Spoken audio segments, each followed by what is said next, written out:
Hello class, once again welcome to online classes. I am your maths teacher. तो आज हम unit 5 पढ़ने जा रहे हैं. The topic of this unit is factorization. इस यूनिट में हम सीखेंगे कि factorization क्या होती है, रिमाइंडर थ्योरम और फैक्टर थ्योरम्स क्या होते हैं, factorization of cubic polynomials क्या है. So today as our topic is factorisation. हमने ऑलरेडी क्लास 6, 7, 8 में फैक्टराइजेशन के बारे में पढ़ चुके हैं. तो what is factorisation? A method of writing numbers as the product of their factors और डिवाइजर, और in other words we can say we can factorize an algebraic expressions. We write it as the product of factors. These factors may be as product of numbers, variables or algebraic expressions. जब भी हम किसी चीज को factorise करते हैं तो इसका ये मतलब होता है कि हम किसी भी एक्सप्रेशंस को प्रोडक्ट ऑफ फैक्टर्स की फॉर्म में लिखते हैं. और जब हम किसी भी एक्सप्रेशन को प्रोडक्ट ऑफ फॉर्म में लिखते हैं या उसको मल्टीप्लाई फॉर्म में लिखते हैं तो वो फैक्टराइज कहलाने लग जाता है, यानी फैक्टराइजेशन. अब होता क्या है कि हमारे पास अब ये जो फैक्टर्स वर्ड यहां पे यूज हुआ है, ये फैक्टर्स क्या है, या ये वो नंबर हो सकते हैं जो वेरिएबल्स होते हैं या नंबर्स होते हैं या अलजेब्रिक एक्सप्रेशंस हो सकते हैं, जैसे 1 2 3 4 A B C X Y Z etcetera, कुछ भी हो सकता है. अगर हम यहां देखें तो हमारे पास कुछ ऐसे फैक्टर्स बने होते हैं जो ऑलरेडी फैक्टर्स फॉर्म में होते हैं, जैसे 4xy 2x² y 2x into y plus 2 9 into y plus 1 x plus 2 etcetera. ये सारे जो फैक्टर्स हैं ये ऑलरेडी फैक्टर्स जो बने हैं ये ऑलरेडी फैक्टर्स फॉर्म में है. इसको हम कह सकते हैं कि देखते ही हम इनके फैक्टर्स जो हैं वो पहचान सकते हैं. जैसे 4xy है तो अगर हम इसकी फैक्टराइजेशन करें तो we get 4 into x into y. Similarly 2 into x into Y.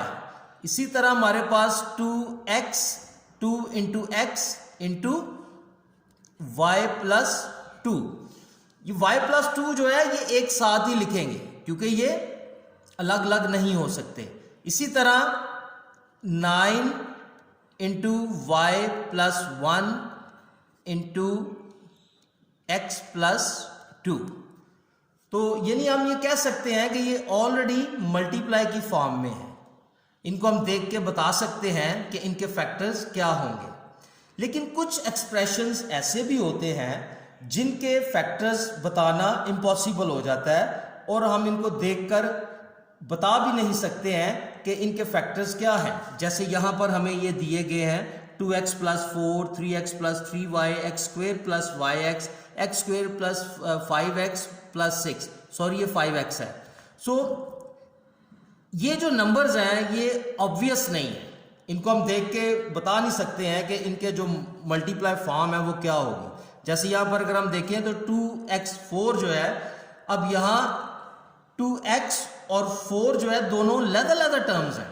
अगर हम इनको कंबाइंड टर्म्स में बताएं तो हम लिख सकते हैं, लेकिन हम इनको फैक्टर्स में नहीं बता सकते. तो एज ए होल ये जितने भी नंबर हैं यहां पर, ये सारे के सारे नंबर जितने भी दिए गए हैं इनको हम मल्टीप्लाई फॉर्म में नहीं बता सकते. सो यहां पर अगर हम देखें कि अगर हम ऐसे एक्सप्रेशंस जिनको हम देखकर मल्टीप्लाई फॉर्म में नहीं बता सकते तो उनके लिए क्या होता है, we need to develop a systematic method to factorize these expressions. So that is to find their factors. हमें सिस्टमैटिक मेथड की जरूरत है. एक सिस्टमैटिक मेथड के जरिए हम एक्सप्रेशंस को फैक्टराइज कर सकते हैं, और वो सिस्टमैटिक सिस्टम क्या है या मेथड क्या है, that is to factorize their expressions, to find their factors.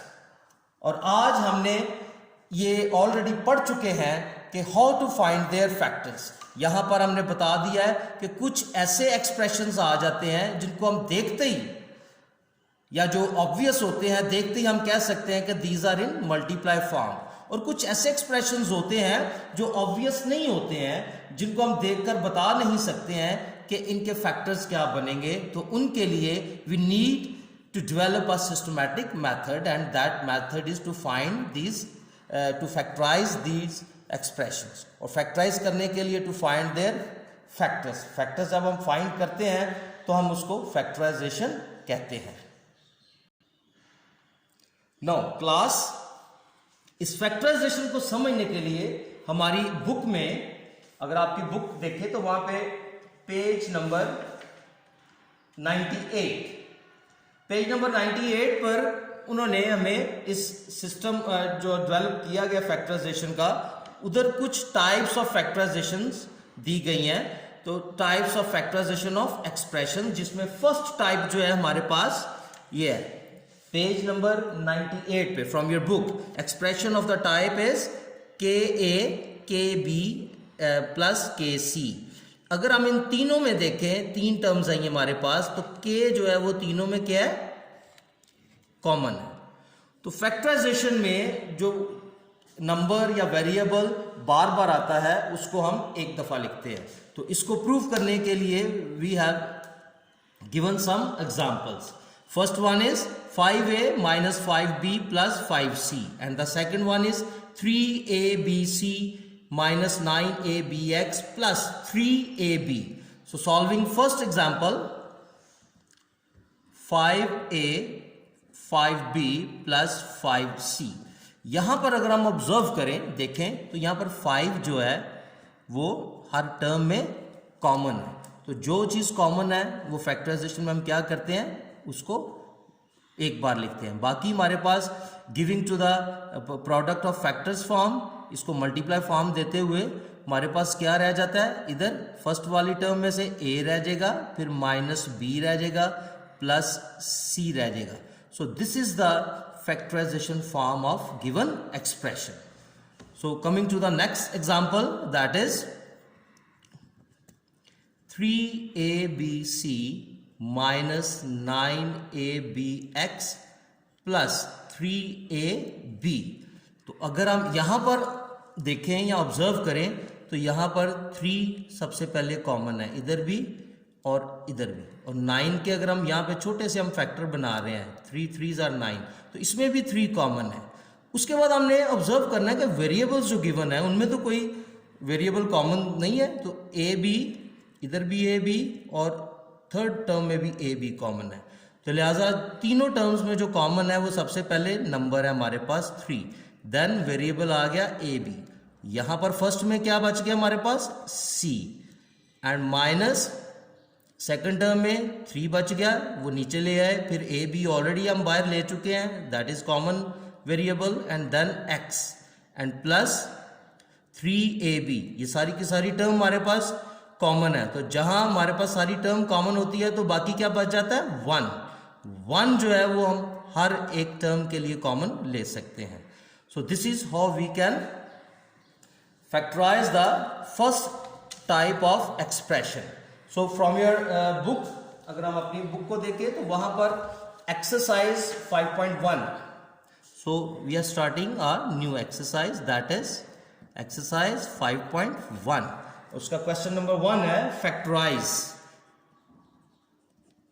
Resolving into factors. A very short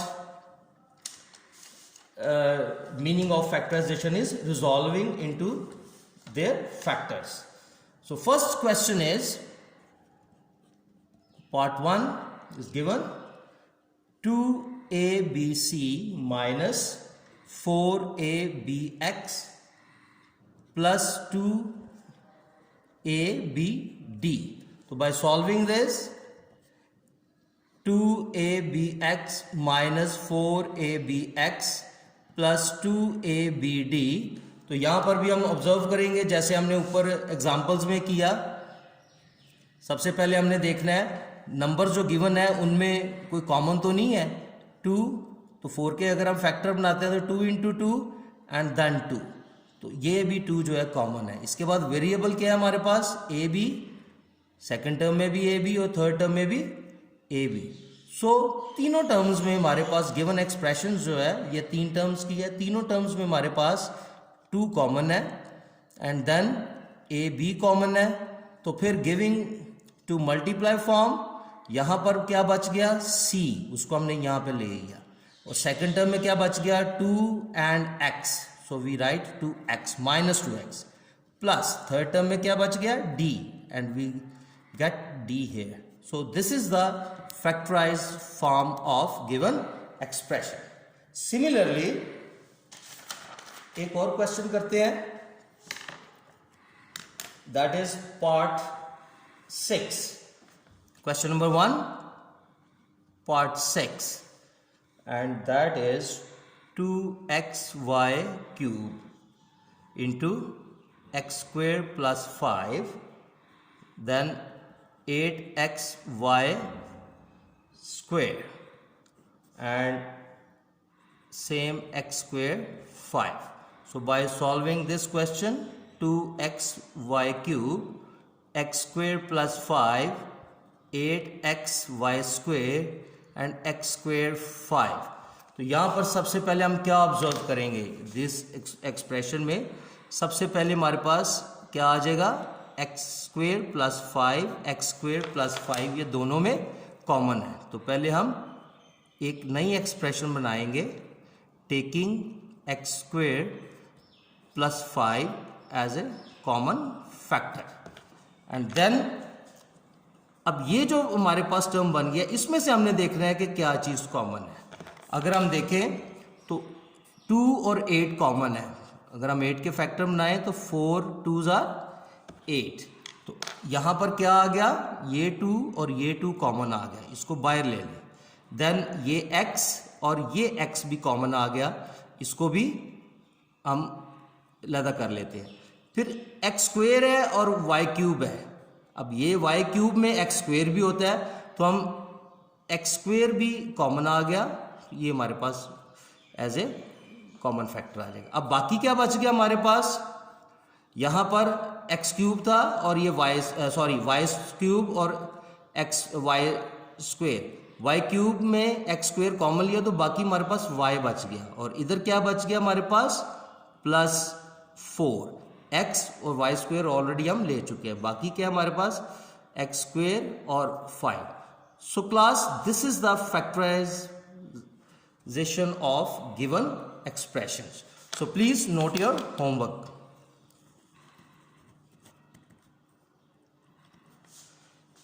First is define factorization, and second is exercise 5.1, question number 1, part 1 to part 6. Please do these questions in your NEET register. Thank you.